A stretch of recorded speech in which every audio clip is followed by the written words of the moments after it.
아버지와 함께 보냈던 낚시 여행, 오늘 하루도 참 수고 많으셨습니다. 이제는 잠시 모든 걱정을 내려놓고 천천히 쉬어가셔도 괜찮습니다. 밤이 깊어질수록 마음은 오래전 기억들을 조용히 꺼내놓곤 합니다. 특히 어린 시절 부모님과 함께 했던 시간들은 세월이 아무리 흘러도 이상하게 마음속에 따뜻하게 남아 있습니다. 오늘은 그 중에서도 아버지와 함께 떠났던 오래전 낚시 여행 이야기를 들려드리고 싶습니다. 제가 어릴 적 아버지는 낚시를 참 좋아하셨습니다. 아주 전문적으로 하신 건 아니었습니다. 그저 가끔 바람 좋은 날이면 오래된 낚싯대를 챙기고 작은 도시락 하나 들고 강가로 떠나시곤 했습니다. 아버지는 평소에도 말씀이 많지 않은 분이셨습니다. 퇴근 후에도 조용히 신문을 읽으시거나 창밖을 오래 바라보시는 날이 많았습니다. 어릴 때의 저는 그런 아버지가 조금 어렵게 느껴질 때도 있었습니다. 하지만 이상하게 낚시를 가는 날이면 저는 괜히 마음이 들떴습니다. 아버지와 단둘이 긴 시간을 함께 보낼 수 있는 날이었기 때문입니다. 그날도 아주 이른 새벽이었습니다. 창밖은 아직 캄캄했고 동네는 고요했습니다. 그런데 누군가 제 어깨를 살짝 흔드는 느낌에 눈을 떴습니다. 일어나라, 낚시 가자. 아버지의 낮고 조용한 목소리였습니다. 저는 졸린 눈을 비비며 자리에서 일어났습니다. 차가운 바닥에 발을 딛자 새벽 공기가 온몸으로 전해졌습니다. 부엌에서는 이미 어머니가 움직이고 계셨습니다. 달걀 굽는 냄새와 참기름 냄새가 집 안가득 퍼져 있었습니다. 어머니는 김밥 몇 줄과 따뜻한 보리차를 준비하고 계셨습니다. 졸려도 가면 좋을 거다. 어머니는 웃으며 제 목도리를 메어주셨습니다. 아버지는 오래된 낚시 가방을 챙기고 계셨습니다. 손때 묻은 낚싯대와 작은 의자, 미끼통이 가지런히 들어 있었습니다. 우리는 작은 트럭을 타고 천천히 강가로 향했습니다. 차 안에서는 오래된 라디오가 작게 흘러나오고 있었습니다.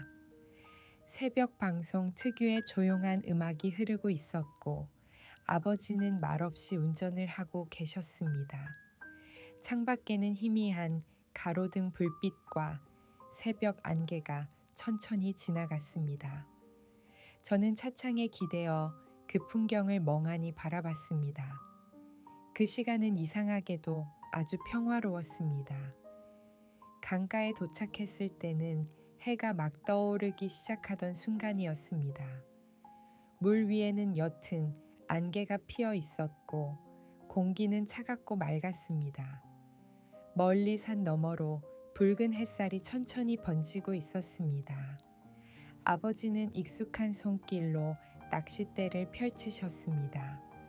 줄을 정리하고 미끼를 끼우고 작은 의자를 펴셨습니다. 저는 옆에서 그 모습을 가만히 바라봤습니다. 아버지는 늘 무엇이든 차분하게 하셨습니다. 급하게 움직이는 법이 거의 없었습니다. 낚싯대를 강물 위로 들이우고 나니 주변은 더 조용해졌습니다. 물 흐르는 소리와 갈대 흔들리는 소리만 잔잔하게 들렸습니다. 저는 처음에는 그 시간이 조금 지루했습니다. 물고기가 금방 잡힐 줄 알았는데 찌는 가만히 떠 있기만 했습니다. 몇 번이고 아버지께 물었습니다. 언제 잡혀요? 왜 안 움직여요? 그러자 아버지는 웃으며 말씀하셨습니다. 기다릴 줄 알아야 한다. 그 말은 그날 하루 동안 여러 번 들었습니다. 저는 자꾸 조급해졌고 찌가 조금만 흔들려도 낚싯대를 급하게 당겼습니다. 하지만 그럴 때마다 물고기는 도망가 버렸습니다. 속상한 마음에 입이 삐죽 나와 있자 아버지는 조용히 보리차를 따라 주셨습니다. 너무 서두르면 놓친다. 그때는 그냥 낚시 이야기인 줄만 알았습니다. 하지만 살아보니 인생도 참 비슷했습니다. 조급한 마음으로 붙잡으려 하면 오히려 멀어지는 것들이 많았습니다. 사람 관계도 그렇고 마음도 그렇고 행복도 그랬습니다. 한참 뒤 아버지 찌가 천천히 움직였습니다. 아버지는 급하게 움직이지 않으셨습니다. 한참을 기다리다가 아주 천천히 낚싯대를 들어 올리셨습니다. 그리고 작은 물고기 한 마리가 반짝이며 올라왔습니다. 저는 신기해서 눈을 크게 떴습니다. 아버지, 잡았다. 아버지는 조용히 웃으셨습니다. 가만히 기다리면 올 건 온다. 그 말도 이상하게 오래 남았습니다. 점심때가 되자 우리는 강가 옆 나무 아래에 앉았습니다. 어머니가 싸주신 김밥을 꺼내 먹었습니다. 김밥은 조금 식어 있었지만 참 맛있었습니다. 강바람을 맞으며 먹는 음식은 이상하게 뭐든 맛있었습니다. 아버지는 강물을 바라보며 천천히 김밥을 드셨습니다. 그리고 한참 뒤 조용히 말씀하셨습니다. 사람은 가끔 이렇게 멍하니 있어야 한다. 저는 웃으며 물었습니다. 왜요? 아버지는 물 위를 바라본 채 대답하셨습니다. 그래야 마음이 쉬어간다. 그 말이 지금은 참 크게 다가옵니다. 살아가다 보면 우리는 늘 바쁘게 움직입니다. 쉬면 안 될 것 같고 가만히 있으면 뒤처지는 것처럼 느껴집니다. 하지만 아버지는 오래전부터 알고 계셨던 것 같습니다. 사람 마음도 숨 쉴 시간이 필요하다는 걸 말입니다. 오후가 되자 햇살이 강물 위에 반짝였습니다.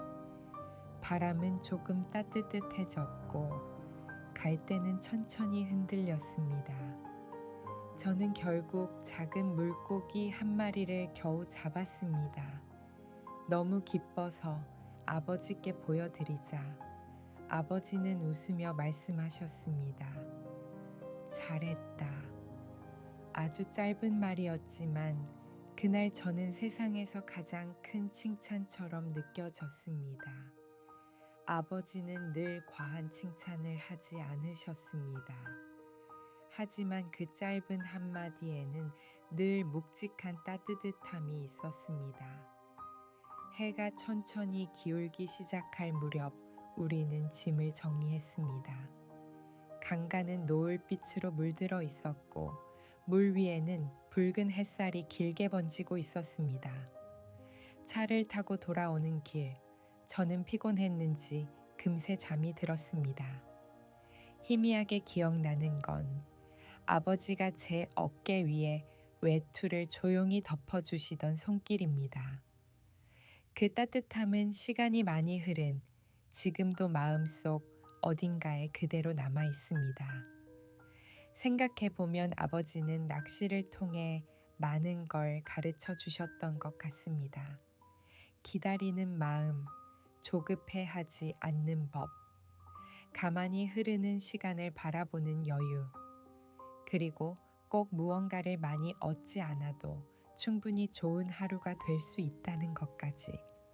지금도 강가를 지나면 문득 그날이 떠오릅니다.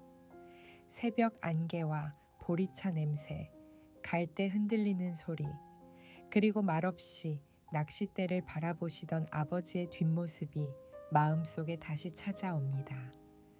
살아간다는 건 어쩌면 그런 기억들을 오래 품고 가는 일인지도 모르겠습니다. 오늘 밤 마음이 조금 바쁘셨다면 잠시 강가에 앉아 있다고 상상해 보셔도 좋겠습니다. 조용히 흐르는 물소리를 듣고 늦은 바람을 느끼며 아무것도 서두르지 않아도 되는 시간을 떠올려 보셔도 괜찮습니다. 삶은 생각보다 천천히 흘러가도 괜찮습니다. 이제 편안히 눈을 감으셔도 좋겠습니다. 잔잔한 강물과 따뜻한 노을빛 속에서 오늘 밤도 마음 편히 쉬어가시길 바랍니다.